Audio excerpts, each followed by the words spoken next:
Hello students, good morning. आज हम अपनी इस कक्षा में भारतीय संविधान की प्रस्तावना या फिर भारतीय संविधान की विशेषताओं के बारे में अध्ययन करेंगे, जिसमें सबसे पहले हम करेंगे संपूर्ण प्रभुत्व संपन्न संविधान की विशेषता का विस्तृत अध्ययन। संपूर्ण प्रभुत्व संपन्न संविधान की विशेषता का अध्ययन करेंगे। तो हेडिंग है भारतीय संविधान की विशेषताएं। भारतीय संविधान की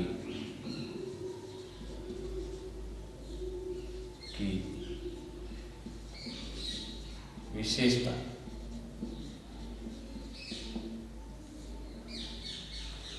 भारतीय संविधान की विशेषताएं।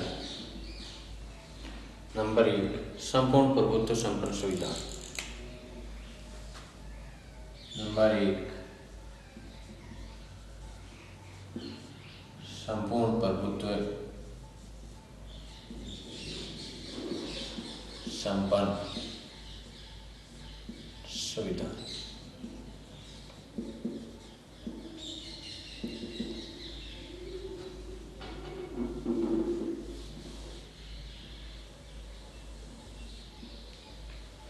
इनकी भारतीय संविधान है वो लोकप्रिय प्रभुसत्ता पर आधारित संविधान है।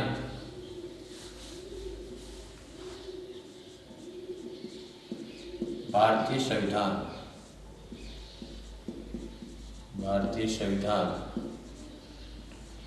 लोकप्रिय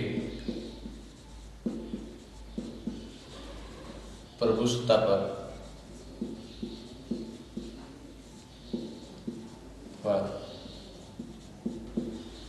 आधारित संविधान है।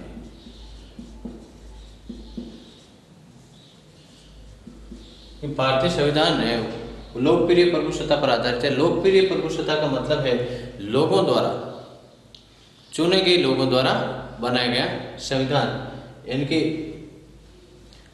10 क्षेत्रों या फिर हम कह सकते हैं कि सभी क्षेत्रों के जो लोग थे उन्होंने अपने अपने प्रतिनिधि चुने थे और उन प्रतिनिधियों ने इस संविधान को बनाया था। तो प्रतिनिधि किसके थे? जनता के। तो ये जनता द्वारा निर्मित संविधान माना जाता है। अर्थात जनता द्वारा निर्मित संविधान माना जाता है।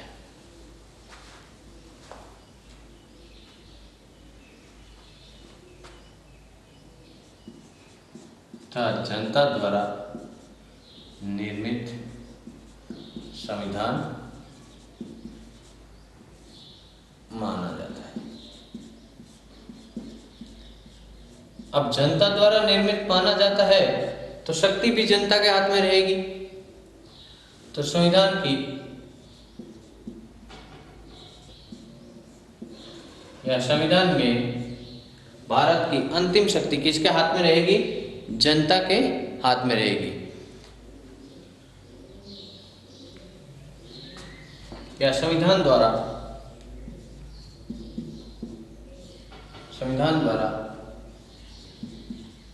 भारत की अंतिम शक्ति जनता को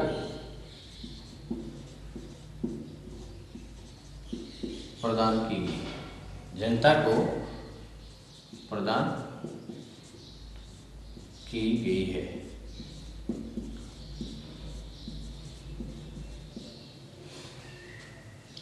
भारतीय संविधान संपूर्ण प्रभुत्व संपन्न संविधान है। संविधान की अंतिम शक्ति जनता के पास है और जनता द्वारा निर्मित संविधान माना जाता है। और संविधान की प्रस्तावना है उसमें यह बात कही गई है, संविधान की प्रस्तावना में सबसे पहले संविधान की प्रस्तावना में सबसे पहले वर्ड लिखा है, शब्द लिखा है, सबसे पहले लिखा गया है, लिखा गया है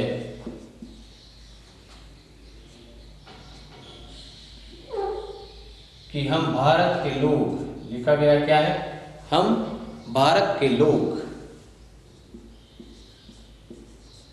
हम भारत के लोग, वर्ड लिखा है, इनकी लाइन लिखी है। तो भारत के लोग से मतलब हो गया भारत की जनता। इस संविधान को 26 नवंबर 1949 को मार्क्सिस्ट शुक्ल सप्तमी को हम आत्मनियमित, अंगीकृत एवं अधिनियमित करते हैं। तो हम भारत के लोग से मतलब है कि इस संविधान की अंतिम शक्ति है वो भारतीय जनता के पास है और जनता द्वारा ही निर्मित किया गया है या बनाया गया है। भारत के लोग से तात्पर्य है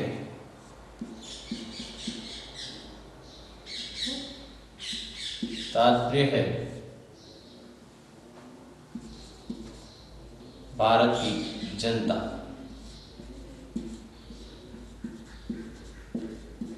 अब ये संविधान बनाया तो भारत की जनता के प्रतिनिधियों ने है, परंतु बनाया किसके लिए? भारत की जनता के लिए। और जनता को जिन प्रतिनिधियों ने चुना उन्हीं ने बनाया, तो जनता के लिए बनाया है।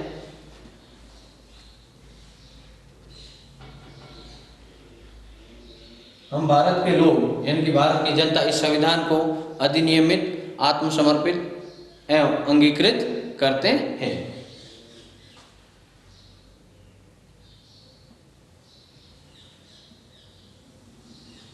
ये भारत के लोग का तात्पर्य भारत की जनता, हम भारत के लोग। और लास्ट में क्या लिखा है? इस संविधान को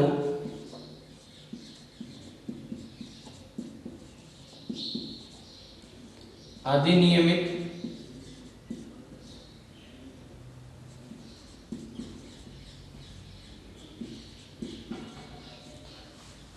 अंगीकृत एवं आत्मसमर्पित करते हैं।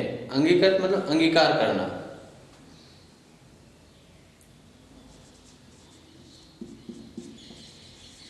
अंगीकृत एवं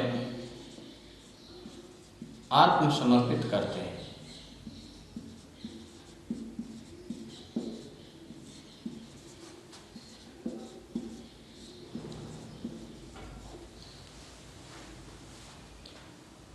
तो संपूर्ण प्रभुत्व संपन्न संविधान है, इनकी भारत की जनता के लिए, जनता द्वारा निर्मित संविधान है और जनता को ही अंतिम शक्ति दी गई है। नेक्स्ट पॉइंट अपना है वो है प्रस्ताव।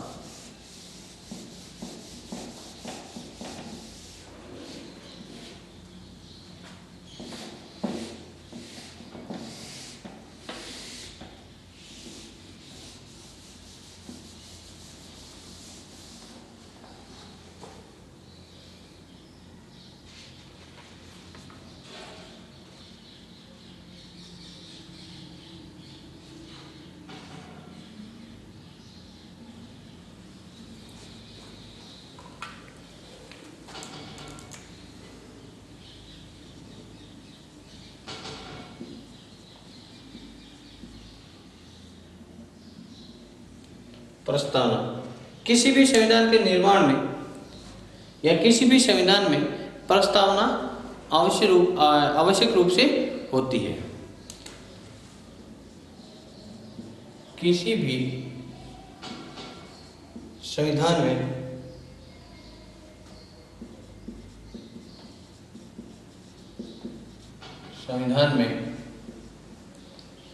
प्रस्तावना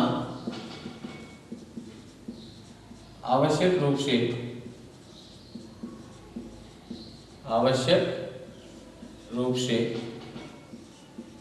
होती है, क्योंकि प्रस्तावना ही संविधान को निर्मित करने के उद्देश्यों को उजागर करती है। क्योंकि प्रस्तावना में संविधान निर्माण के संविधान निर्माण के उद्देश्यों को स्पष्ट किया जाता है। संविधान निर्माण के उद्देश्यों को स्पष्ट किया जाता है।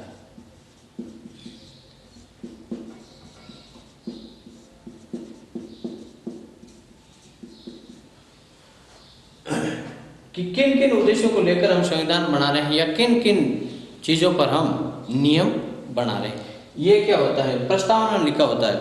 इनकी प्रस्तावना को संविधान का हम सार कह सकते हैं। प्रस्तावना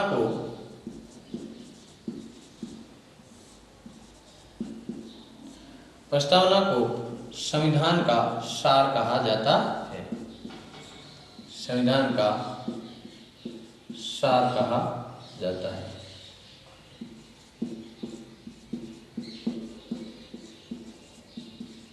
भारतीय संविधान की जो प्रस्तावना है वो कहाँ से ली गई है, अमेरिका से।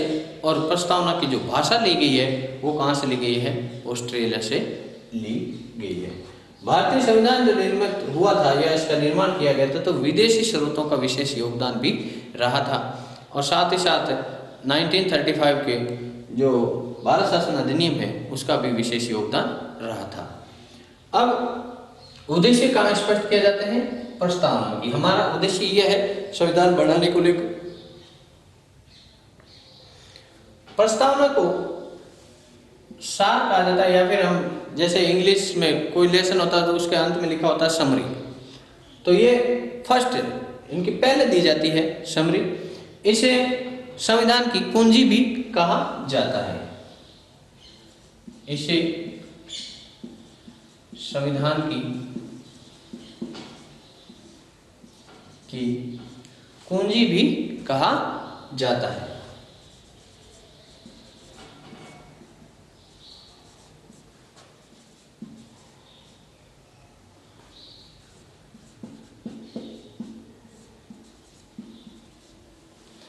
भारतीय संविधान की प्रस्तावना को डॉक्टर के.एम. मुंशी ने राजनीतिक कुंडली कहा था।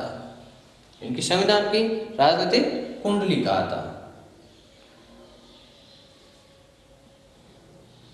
प्रस्तावना को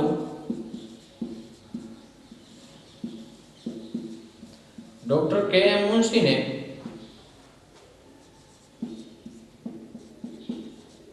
कन्हैयालाल माणिक्यलाल मुंशी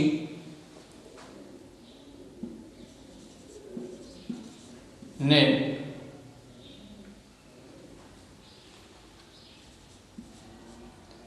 राजनीतिक कुंडली कहा था। राजनीतिक कुंडली कहा था।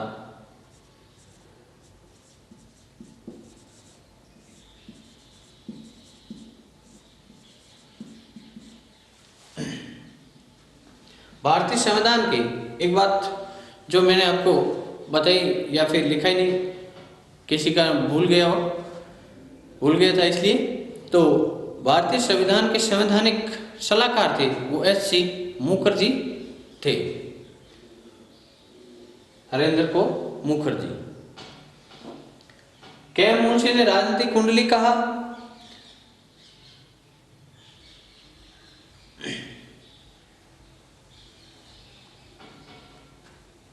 प्रस्तावना है उसे जो प्रस्तावना में ही ये बात लिखी गई है कि भारतीय संविधान की जो अंतिम शक्ति है वो किसको दी गई है, जनता को। प्रस्तावना में ही सर्वप्रथम हम भारत के लोग लिखा है। हम भारत के लोग शब्द लिखे हैं।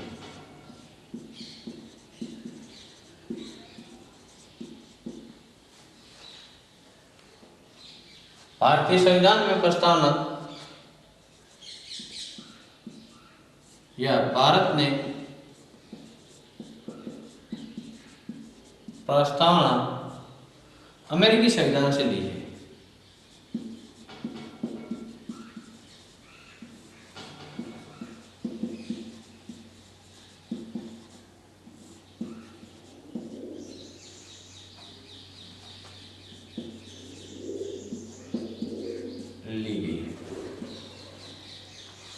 नेक्स्ट अपना टॉपिक रहेगा वो है विश्व का सबसे बड़ा लिखित संविधान।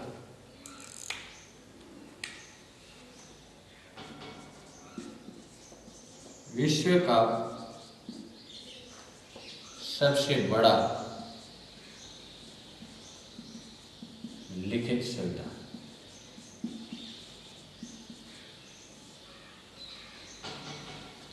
थर्ड पॉइंट है ये, लिखित संविधान।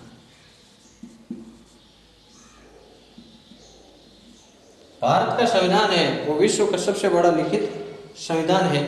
इससे बड़ा संविधान है वो लिखित संविधान नहीं है। भारतीय संविधान में 395 अनुच्छेद, 22 भाग, 12 अनुसूचियां है।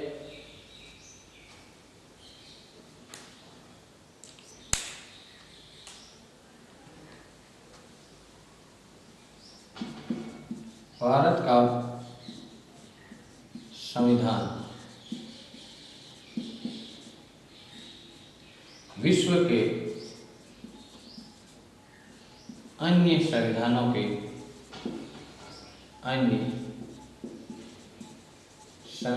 के मुकाबले बहुत बड़ा है।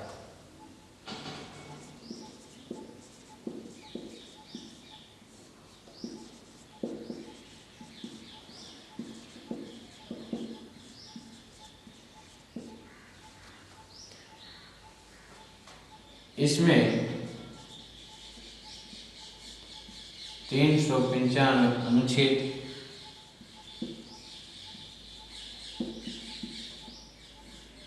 22 भाग व 12 अनुसूचियां हैं।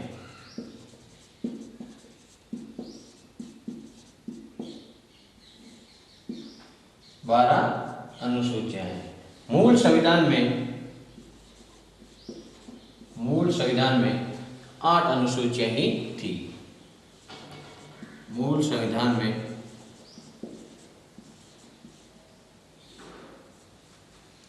8 अनुसूचियां थी।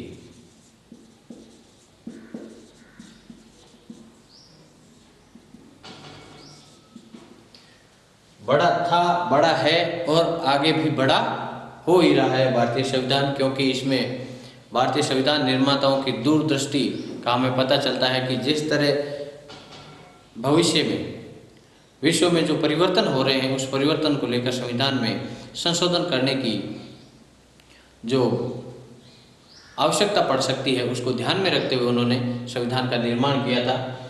तो आज भी लगातार भारतीय संविधान में संशोधन हो रहे हैं।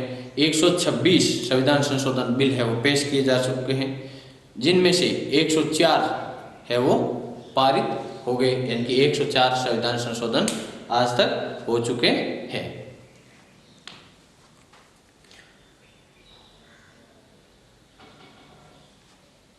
विश्व के अन्य देशों के संविधान के मुकाबले देखा जाए, अमेरिकी संविधान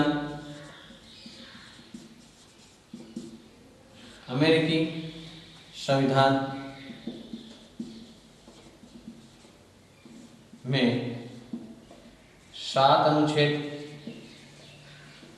कनाडा के संविधान में 147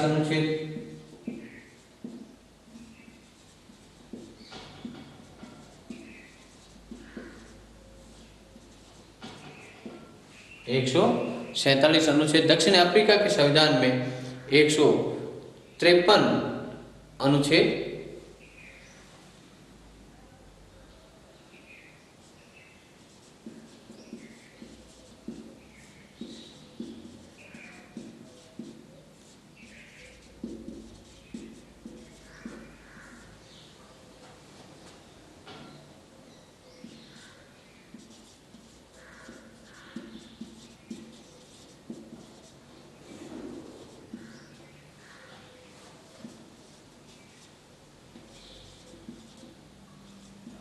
अनुच्छेदों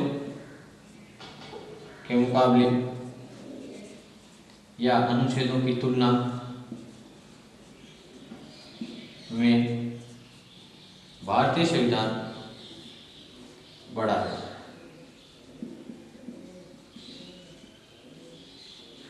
संविधान काफी बड़ा है।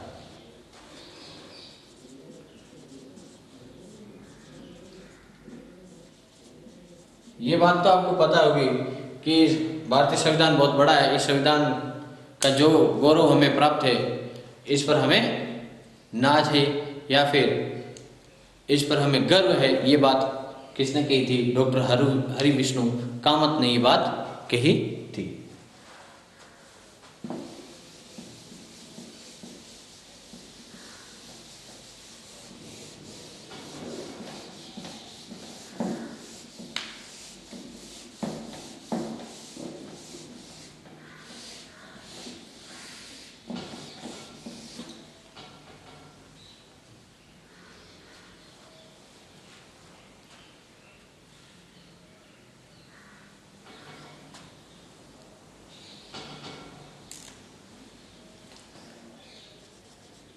भारतीय संविधान में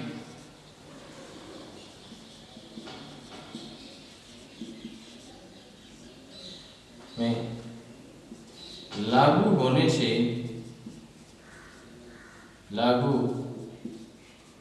होने से लेकर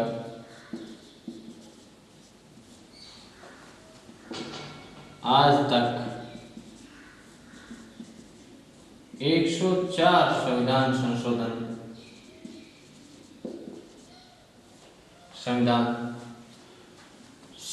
हो चुके हैं। संविधान संशोधन हो चुके हैं।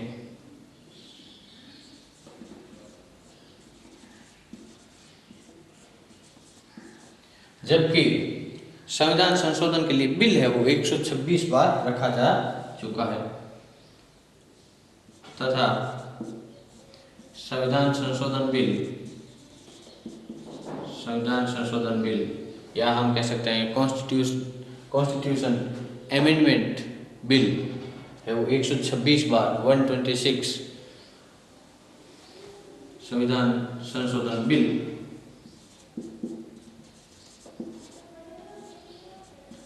126 बार रखा जा चुका है। बिल संविधान सभा या संसद में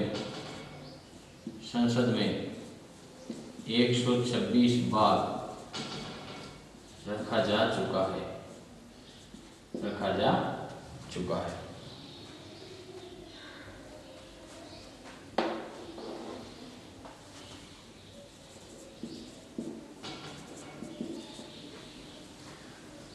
104वां संविधान संशोधन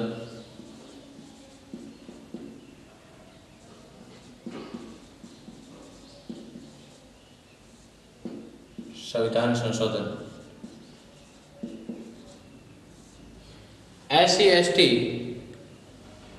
के लोकसभा और विधानसभा में आरक्षण को लेकर था, जिसमें उनके लिए जो सीटें फिक्स की गई थी वो सबसे पहले तो अपनी संविधान सभा द्वारा ये आरक्षण 40 वर्ष के लिए दिया गया था, लेकिन उसके पश्चात लगातार 10 वर्ष के लिए बढ़ाया जा रहा है। तो 104वां संविधान संशोधन SC/ST के आरक्षण के लिए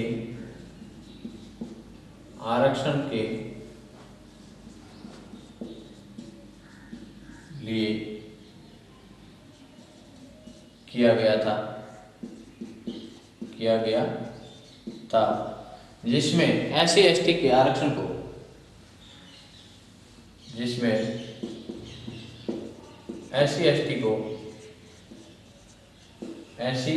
को लोकसभा व विधानसभा में 25 जनवरी 2030 तक बढ़ा दिया गया है।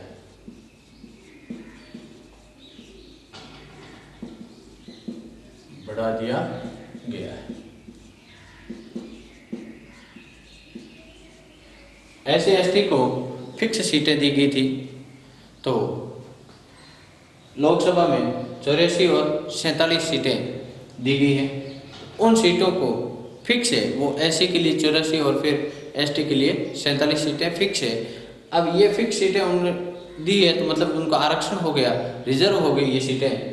तो ये सबसे पहले 40 वर्षों के लिए दी गई थी, लेकिन उसके पश्चात लगातार इनकी सीटों के जो काल है या कार्यकाल है या फिर इनके आरक्षण की अवधि है उसको बढ़ाया जा रहा है। साथ ही साथ लोकसभा में 2 सदस्यों को मनोनीत करने का भी इसी के तहत, यानी कि ये जो SC/ST का आरक्षण है इसी में भी उनके मनोनयन को है वो अब खारिज कर दिया गया। पहले फिक्स थे कि 2 सदस्यों को, जब लोकसभा में एंग्लो इंडियंस का बहुमत नहीं होता था, यानी कि एंग्लो इंडियन सदस्य नहीं होते थे, तो राष्ट्रपति को यह अधिकार था कि वो 2 सदस्यों का मनोनयन कर सकते हैं या 2 सदस्यों को हम कह सकते हैं नॉमिनेट कर सकते हैं। लेकिन अब उनके इस आरक्षण को क्या कर दिया गया, हटा दिया गया। इनका तो बढ़ा दिया तथा लोकसभा में 2 एंग्लो इंडियन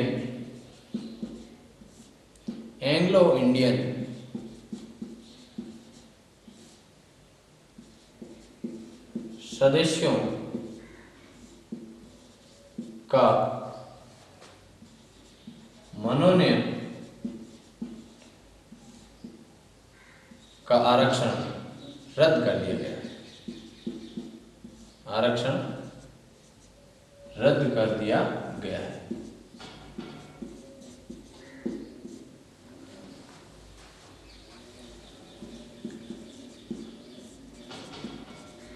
अब जब क्वेश्चन बनेगा कि राष्ट्रपति संसद में कितने सदस्यों को मनोनीत करता है, तो राज्यसभा के 12 सदस्यों को, लोकसभा के 2 सदस्यों को मनोनीत नहीं करेगा। फिर विश्व का सबसे बड़ा संविधान है, इसको लेकर डॉक्टर हरि विष्णु कामत ने कहा था कि भारत का संविधान है वो विश्व का सबसे बड़ा संविधान है, इसलिए हमें इस संविधान पर क्या है, गर्व है।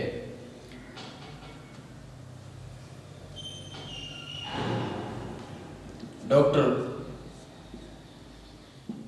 हरि विष्णु कामत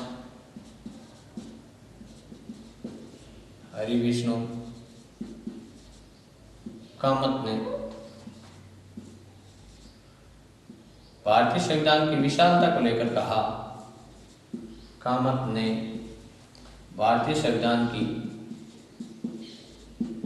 विशालता को लेकर कहा, विशालता को लेकर कहा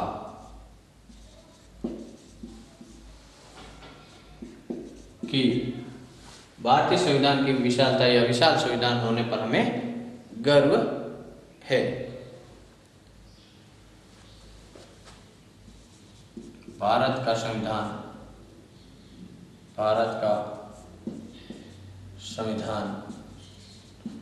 विश्व का,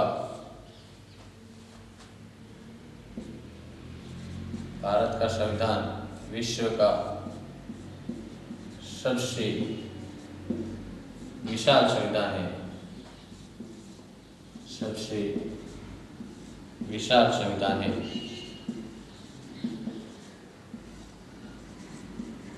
भारत का संविधान विश्व का सबसे विशाल संविधान है।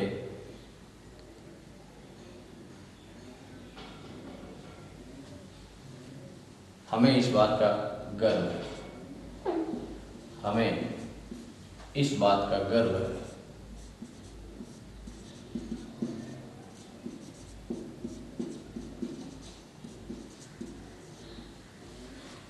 इस प्रकार हमारा तीसरा पॉइंट है वो भी समाप्त हुआ। भारतीय संविधान की विशेषता या तीसरी विशेषता जो विश्व का सबसे बड़ा लिखित संविधान है, ये समाप्त हुआ। 104वां संविधान संशोधन है ये, और 103वां संविधान संशोधन था वो था आर्थिक रूप से कमजोर वर्ग को 10% जो लोक सेवा है या फिर हम कह सकते हैं कि नौकरियां हैं उनमें आरक्षण दिया गया है। 103वें संविधान। 102वां संविधान है, उसमें ओबीसी का इनकी ओबीसी एक कैटेगरी है जिनका क्या है, पहले वो आधिकारिक रूप से जो कह सकते हैं कि एक विभाग होता था, वो पहले SC/ST विभाग था, उसी के द्वारा ही संचालित किया। ओबीसी कैटेगरी अलग है लेकिन संचालन वहीं से होता था, तो उसका भी अलग से क्या कर दिया गया है, NCRB के नाम से उनका भी अलग से गठन कर दिया गया। और फिर आता है 101वां संविधान संशोधन जो GST को लेकर था। इनके प्रधानमंत्री नरेंद्र मोदी ने संविधान में काफी विस्तार किया है। नेक्स्ट हम पढ़ेंगे वो का अपना संसदीय शासन व्यवस्था, वो पढ़ेंगे हम नेक्स्ट वीडियो में।